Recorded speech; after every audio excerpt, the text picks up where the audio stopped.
Mavuno yanakawia, nani atayavuna?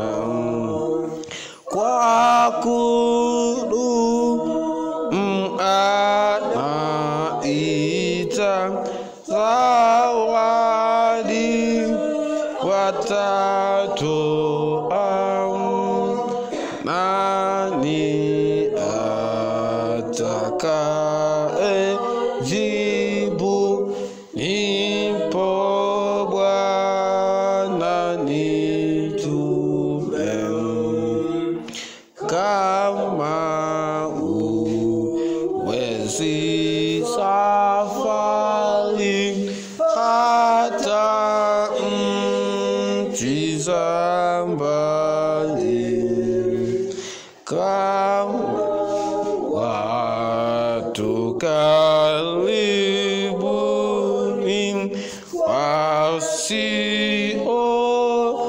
wasiojua Yesu, kama huwezi kusema jinsi ya malaika, waweza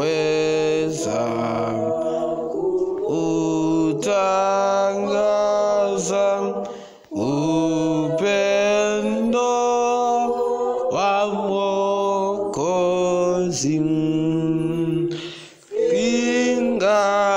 Ingawa siwezi kuwa mkesha mlangoni,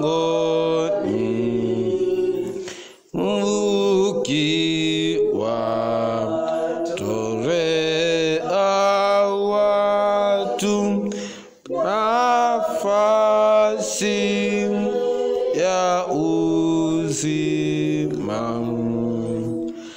kwa sala na kwa sadaka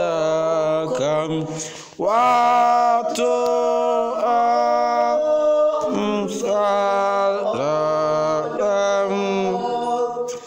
kama Haruni mwaminifu kuinua mikono.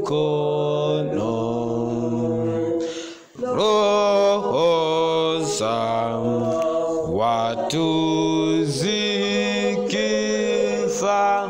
Bwana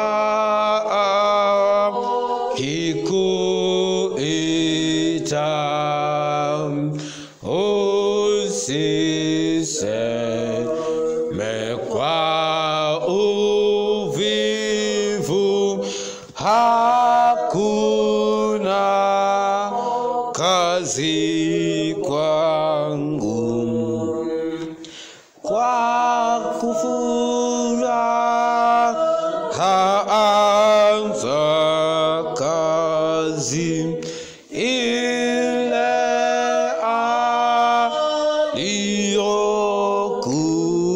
aliyokupa, ukajibu mara moja, nipo Bwana, nitume. Tuombe. Baba yetu na Mungu wetu unayetupenda na kutujali, ni asubuhi tena umetuamsha tukiwa salama, jina lako litukuzwe. Tunakuja mbele zako tukihitaji utuelimishe katika elimu yako ya kweli, ikapate kutusaidia sisi katika maisha ya hapa duniani na yale yajayo. Nakabidhi kwako watu hawa tunapoenda kujifunza, Roho yako Mtakatifu akayatafsiri maneno nitakayotumia, ili Baba yapate kuwasaidia katika safari hii ya kwenda mbinguni. Nimeomba haya nikiamini umetenda, ni katika jina la Yesu. Amen. Niwakaribishe katika mwendelezo wa juma letu, maombi yetu ya siku 100, ikiwa zimesalia kama siku 49 ama 50 hivi ili kuelekea kuhitimisha maombi yetu ya siku 100. Katika juma hili tutakuwa na mada inayosema walioitwa kwa ajili ya utume. Walioitwa kwa ajili ya utume. Walioitwa kwa ajili ya utume, kanisa la Mungu.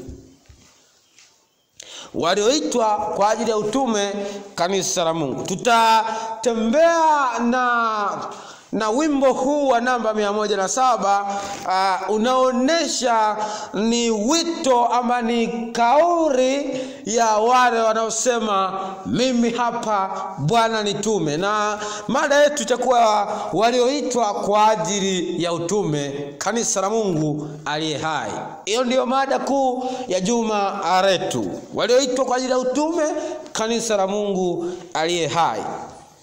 Lakini siku ya leo tutakuwa na mada ndogo inayohusiana na neno kanisa.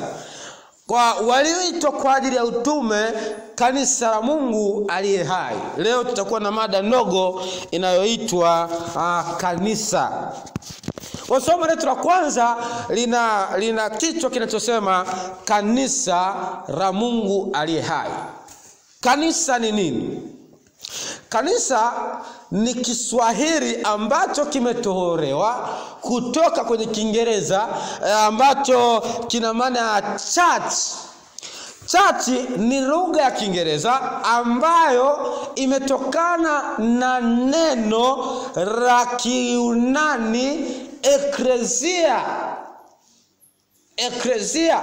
Ndio maana wenzetu wa Katoliki wanajitamba wakisema Ecclesia Katoliki la Rumi, kwamba kanisa Katoliki la Rumi.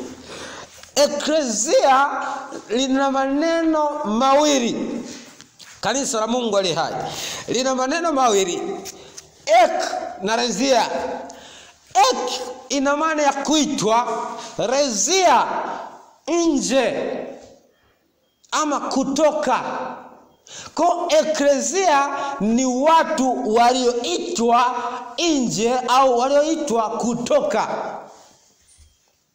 Asa hiyo ndio maana ya neno kanisa. Kwa jumla tunaweza kusema kwamba kanisa ni jumuiya ya watu walioitwa kutoka nje ili waje wabebe majukumu maalum ya kiutume. Ama kanisa ni jumuiya ya watu walioitwa maalum kwa ajili ya kusudi la utume. Hiyo ndio maana ya neno kanisa. Tumekuwa na dhana ambazo zimeenea katika vichwa vingi vya watu vinavyoeleza kwamba kanisa, tunapoliona hili jengo tunasema lile ni kanisa la Kalinzi. Hiyo ndio dhana ambayo tumeizoea kwamba kanisa ni hili jengo la kanisa la kuabudia. Yaani ikatokea kipindi kile tulipokuwa chini ya mlumba, tukiwa tumekaa pale, lile pia ilikuwa ni nini? Kanisa. Kwa ecclesia ina maana ya watu walioitwa kwa ajili ya utume. Ni jumuiya ya watu wa Mungu, ecclesia, jumuiya ya watu walioitwa kwa ajili ya kusudi maalum. Kwa hiyo ecclesia kama ecclesia inatuonesha kwamba sio jengo, ila ni jumuiya ya watu.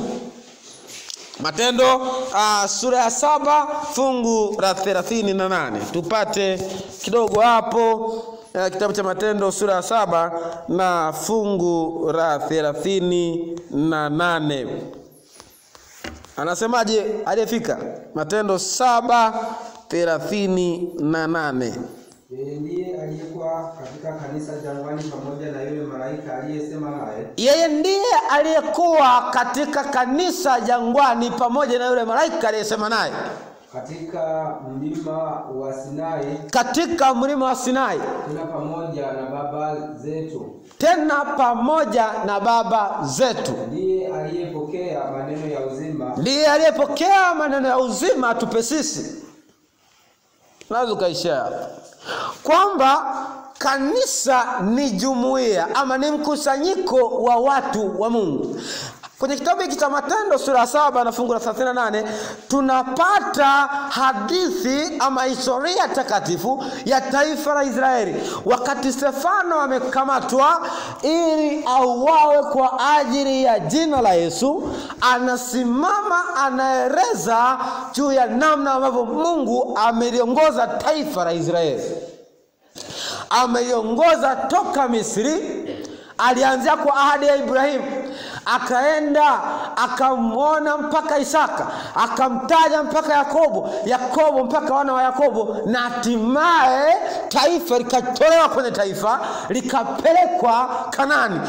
Akiwa anaeleza historia hiyo, mtume ama Stefano Shemasi wa kanisa kipindi hicho katika Agano la Kale, Agano Jipya, anatupatia picha ya kanisa lilivyokuwa katika jangwani. Kumbuka wana wa Israeli walikaa jangwani muda wa miaka 40 kwa sababu ya kutokuamini kwao. Kanisa la wakati huo lilikaa jangwani likiwa na washiriki ambao ni wana wa Israeli. Walitoka Misri wanaume 600,000.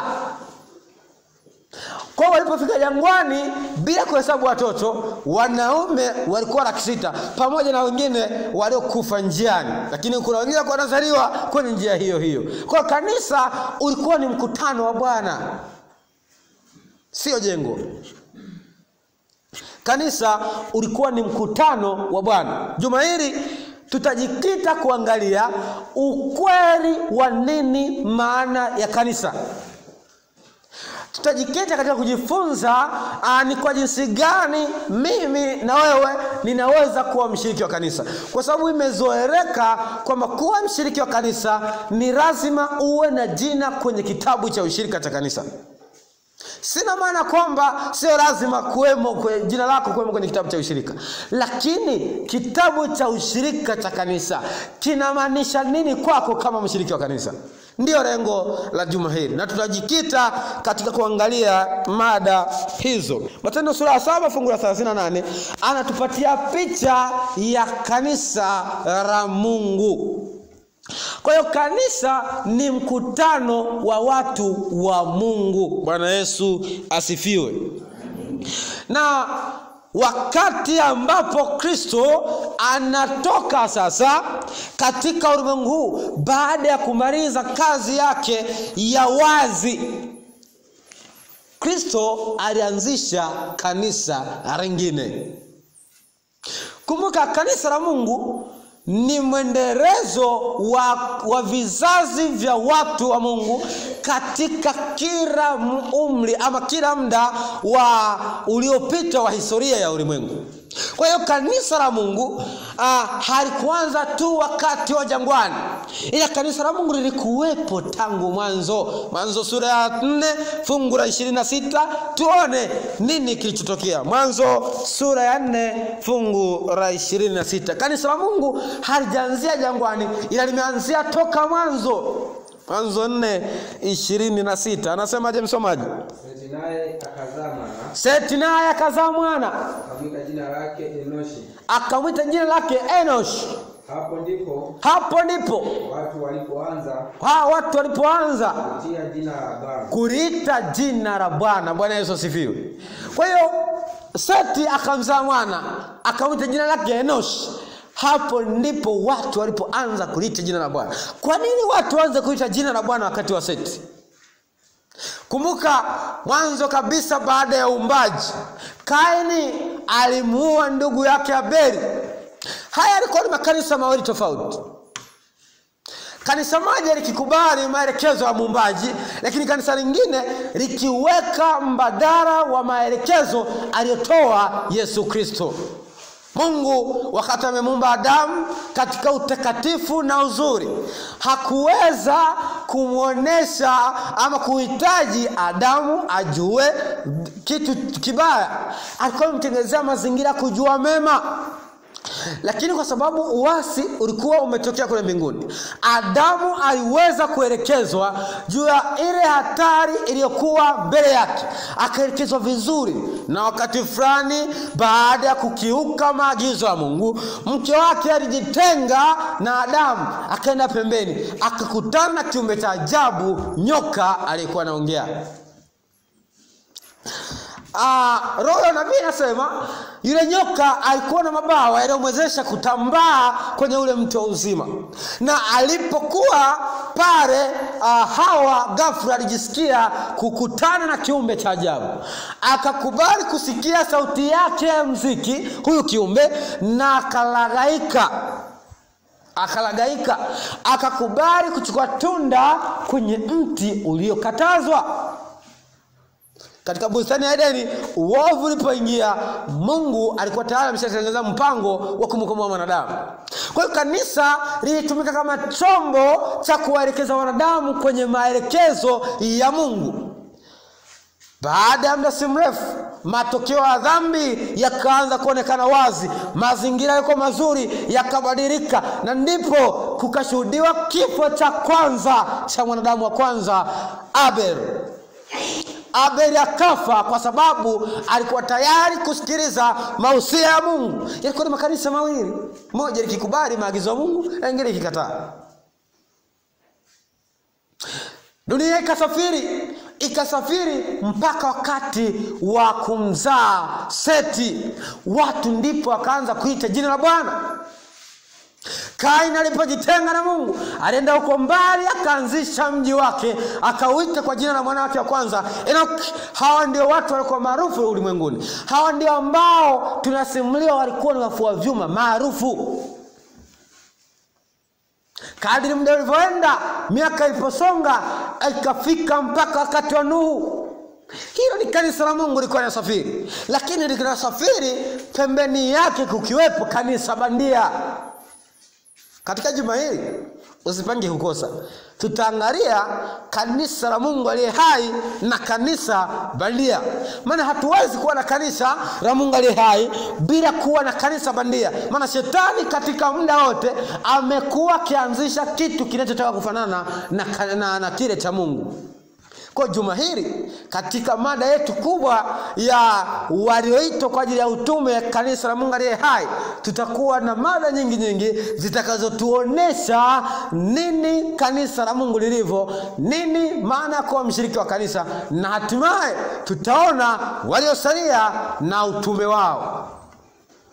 Hili ndiyo kanisa la Mungu. Kwa hiyo kanisa la Mungu halikuanza jangwani baada ya wakati wa Nuhu, ambapo wana wa Mungu walipojichanganya nafsi zao na wana wa wanadamu, wakapatikana majitu ambayo yalikuwa hayamfahamu Mungu. Kuna watu wametafsiri fungu hili la Mwanzo sura ya 6 fungu la kwanza kwamba ilikuwa ni ndoa kati ya wana wa Mungu, yani malaika pamoja na wanadamu. Hiyo sio tafsiri sahihi ya maandiko, isipokuwa wana wa wanadamu wanaozungumzwa ni kizazi cha Kaini kilichochanganyikana na vizazi vya Adamu ama Seti. Walipokuwa wanaishi milimani na hawa wengine walikuwa wanaishi mabondeni, ilifika hatua wakaanza kuwa pamoja, wakaingiliana.